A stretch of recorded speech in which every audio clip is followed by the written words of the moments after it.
Okay, welcome to Educator.com. Today we're going to be discussing the quadratic formula. In previous lessons, we talked about solving quadratic equations through methods such as graphing and completing the square. However, those methods have certain limitations that the quadratic formula does not have. So let's go ahead and take a look at this. Now, notice that the solutions of this quadratic equation are given by this formula, the quadratic formula. However, this specifies that the equation needs to be in standard form. So make sure you have your equation in standard form before you use the quadratic formula. So given that it's in standard form and certain values of a, b, and c, this formula will give you the solutions for this equation. Now, you need to make sure that you know this well. It's just memorize it and then apply it to equations in standard form. Now, an example would be if I was given 2x squared plus x equals 2. This is not in standard form. So first, put it in standard form by subtracting 2 from both sides.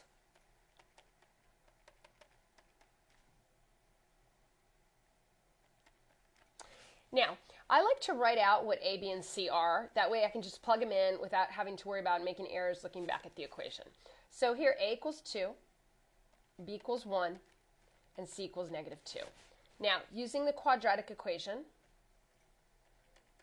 x equals negative b plus or minus the square root of b squared, 1 squared, minus 4 times a, which is 2, times c, which is negative 2, divided by 2 times a, which is 2. Okay, this gives me x equals negative 1 plus or minus 1 squared is just 1, minus 4 times 2 is 8 times negative 2 gives me negative 16. 2 times 2 is 4. Here, x equals negative 1 plus or minus. 1 minus negative 16 is actually positive 16 over 4. Therefore, x equals negative 1 plus or minus the square root of 17 over 4. So you can leave it like this, or you could break it out into x equals negative 1 plus square root of 17 over 4, or x equals negative 1 minus square root of 17 over 4. So there are two solutions, and we found them by putting the equation in standard form and then using the quadratic formula. Okay, now, in the example I just showed you, there were actually two roots or two solutions to that equation. However, if b squared minus 4ac equals 0, the equation has only one rational root. So let's take a look at the quadratic equation again and figure out why that is so.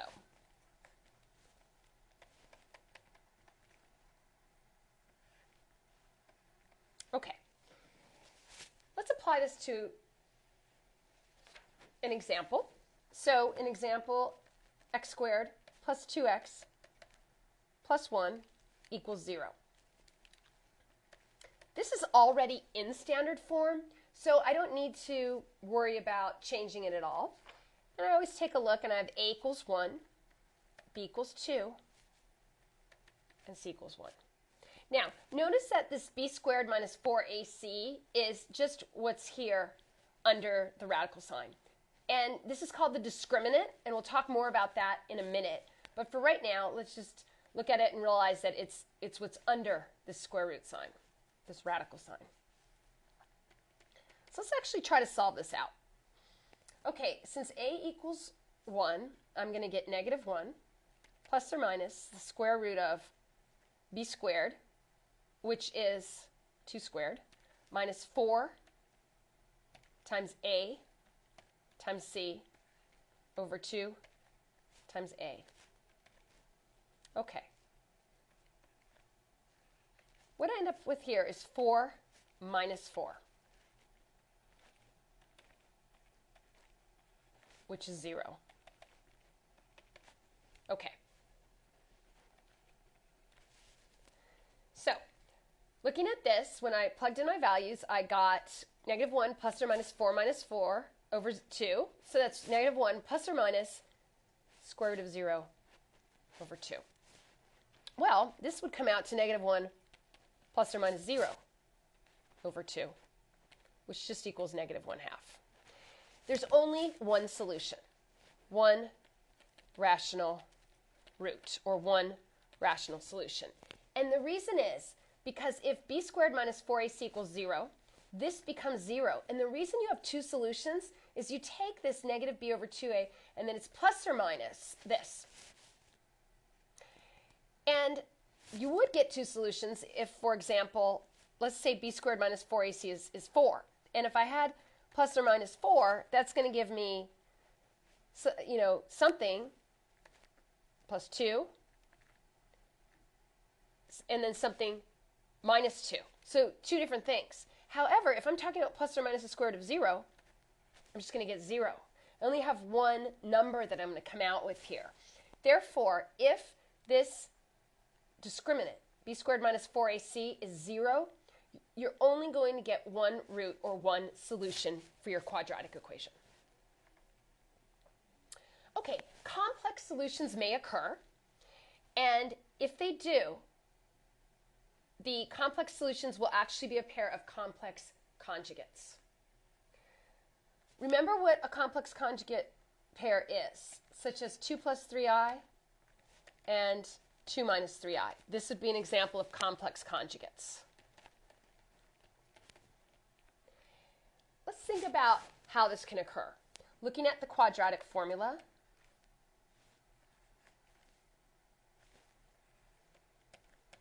okay, so I have the quadratic formula, and if this ends up being a negative number, you will end up with an imaginary number. And so then you'll have a real part and an imaginary part.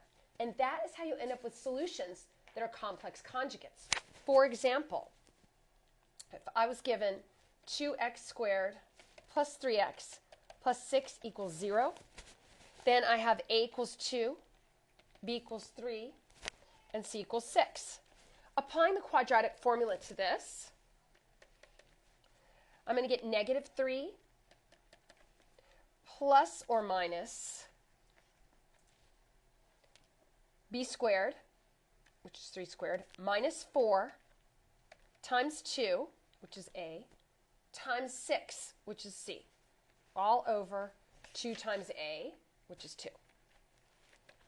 So x equals negative 3 plus or minus 9. And this is 4 times 2 is 8 times 6, that's 48. So 9 minus 48 all over 4. This equals negative 3 plus or minus the square root of negative 39. You can see right away that this is not going to give you a real number because it is the square root of a negative number. We can simplify this further by recalling that this equals this. And also recalling that square root of negative 1 equals I. So this simplifies, therefore, to I times the square root of 39 over 4. Okay, now I said that the solution is a pair of complex conjugates. And if you look at this carefully, I do have a set of complex conjugates because I have x equals negative 3 plus I radical 39 over 4 and x equals negative 3 minus I radical 39, all of this over 4. So complex solutions occur when this, under the radical, ends up being negative. So then you end up with an imaginary part and a real part to this number. And since we have plus or minus what's under here, it ends up being a pair of complex conjugates. Okay, I already mentioned the discriminant, and the discriminant is that expression under the square root sign. The discriminant is very helpful because it can tell you the nature of the solutions of the equation. We already saw that But looking a little deeper and more deeply into it, if the discriminant is positive,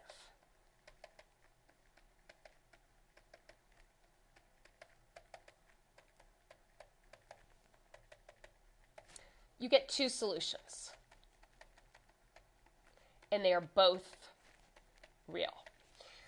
Looking back up here, at the quadratic formula, x equals negative b plus or minus the square root of b squared minus 4ac over 2a. This right here is the discriminant. So if this is positive, a square root of a positive number is a real number. So both solutions will be real. Now we can break that down further. A subset. We have if the discriminant is positive, you get two solutions and they're both real. If the discriminant, if it is a perfect square,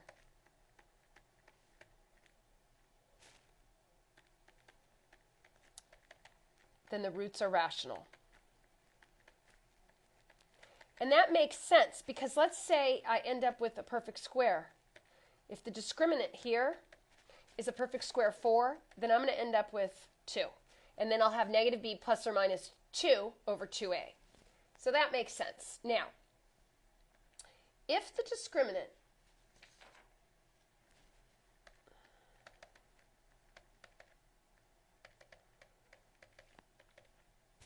is positive but not a perfect square,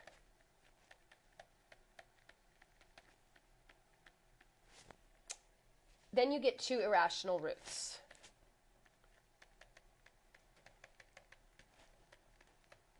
For example, if I figured out my discriminant, b squared minus 4ac, and I ended up with something like 2, so it's under this square root sign, that's my discriminant. This is not a perfect square. Well, that's an irrational number. So I'm going to get negative b plus or minus square root of 2 over 2a. So I'm going to have two solutions, and they're real numbers, but they're irrational.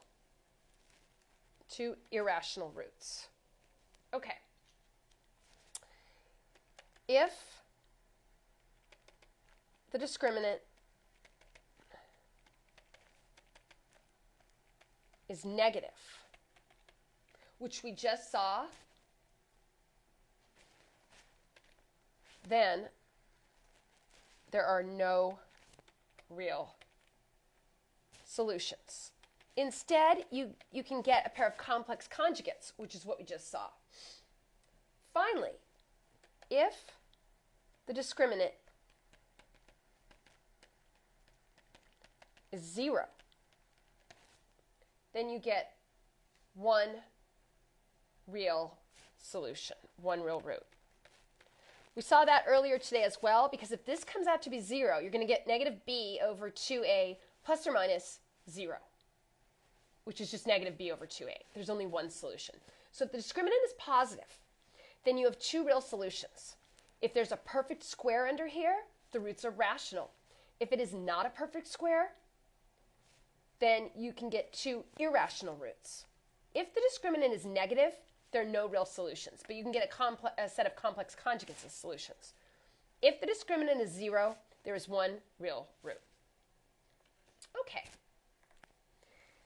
So let's solve this using the quadratic formula, recalling that it's x equals negative b plus or minus the square root of b squared minus 4ac, all of that over 2a.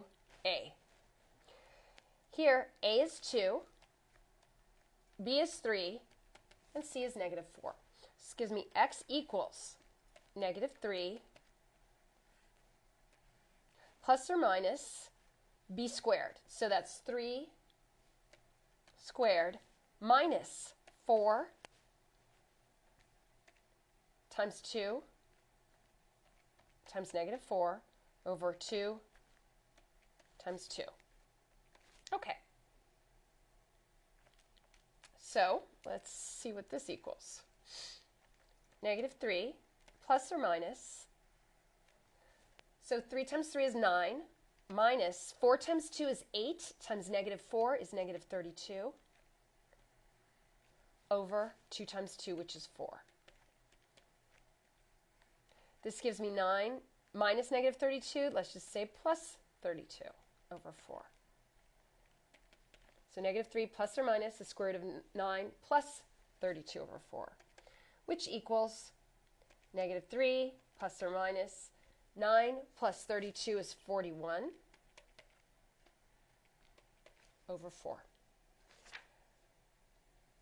Okay, so what I have here are two roots. I have x equals negative 3 plus square root of 41 over 4, and x equals negative 3 minus the square root of 41.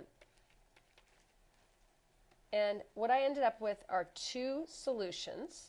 They are both real, but they are irrational because of this, because what I have in the discriminant is not a perfect square. So since it's not a perfect, it is positive, so these were real, but it is not a perfect square, so I end up with irrational roots. Okay, again, solve using the quadratic formula. The first thing I have to see is that this is not in standard form. So I'm going to put it into standard form by adding 18 to both sides.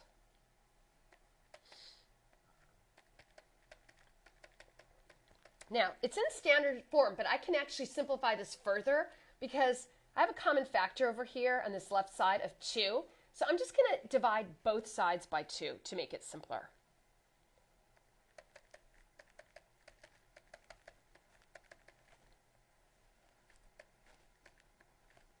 And that's going to give me x squared minus 6x plus 9 equals 0. Okay, now I have a equals 1, b equals negative 6, and c equals 9. So by dividing, I'm working with smaller numbers, which is always easier. Recalling the quadratic formula.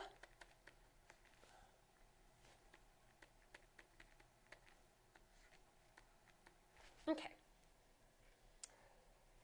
So let's substitute in our values here. X equals negative b, so that's negative 6, plus or minus the square root of negative 6 squared minus 4 times a times c, all over 2 times a. A negative and a negative, that gives me a positive, plus or minus the square root of negative 6 squared, which is 36, minus 4 times 1 is 4, times 9 is 36, over 2. Okay, so this equals x plus or minus the square root of, actually this equals 6 plus or minus the square root of 36 minus 36 is 0 over 2. Now, you can probably already see that the discriminant is 0 here, so I'm only going to get one real root as a solution. Because if I say 6 plus or minus the square root of 0, that's 0 over 2. This just comes out to 6 over 2, which is 3. So the solution here is that x equals 3. Okay, so we started out with something that was not in standard form. I put this quadratic equation into standard form. And then, to make it simpler, I divided both sides by this greatest common factor that was on the left, which is 2. And then I ended up with this, x squared minus 6x plus 9. I used that to solve using the quadratic formula, and I quickly found out that this discriminant was 0, so I ended up with one real solution, which is x equals 3. All right, solve using the quadratic formula again. X equals negative b plus or minus the square root of b squared minus 4ac over 2a.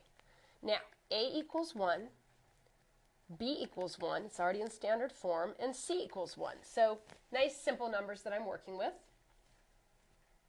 X equals negative b, so that's negative 1, plus or minus the square root of b squared, so it's 1 squared, minus 4 times 1 again, so minus 4ac, all over 2 times a, which is 1. So x equals negative 1 plus or minus 1 minus 4 all over 2. So x equals negative 1 plus or minus the square root of 1 minus 4, which is negative 3. Okay, so you can see what happened here is I ended up with a negative number, a negative discriminant. So because it's asking me to take the square root of a negative number, my solutions are going to be a pair of complex conjugates. There's no real solutions, but there are solutions. Recall that I can simplify this to say that negative 1 plus or minus the square root of negative 1 times the square root of 3 over 2. And I'm going to recall that I equals the square root of negative 1.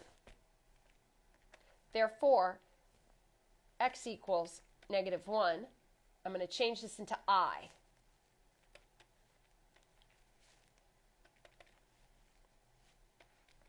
Okay, so I had a square root of negative 3. I broke that down into square root of negative 1 times the square root of negative 3, which gives me x equals negative 1 plus or minus I, since this is equal to I, radical 3 all over 2. And I can rewrite that a slightly different way and say x equals negative 1 plus I, radical 3 over 2, and x equals negative 1 minus I, radical 3 all over 2. So looking at this, what I have here are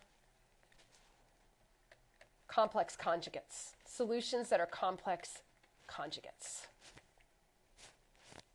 Okay.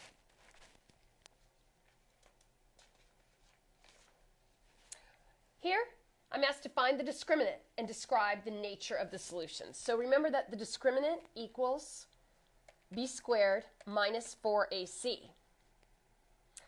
This is in standard form. So here I have a equals 2, b equals 3, and c equals 7. So my discriminant is going to be 3 squared minus 4 times 2 times 7. So the discriminant equals 9. 4 times 2 is 8, times 7 is 56. So the discriminant equals negative 47. Here, the discriminant is negative, so the solutions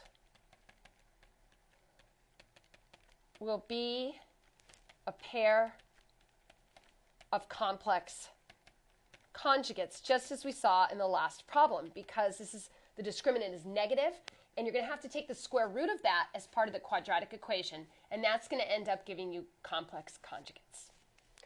Okay, that concludes this lesson of Educator.com on the quadratic formula, and I will see you again next time.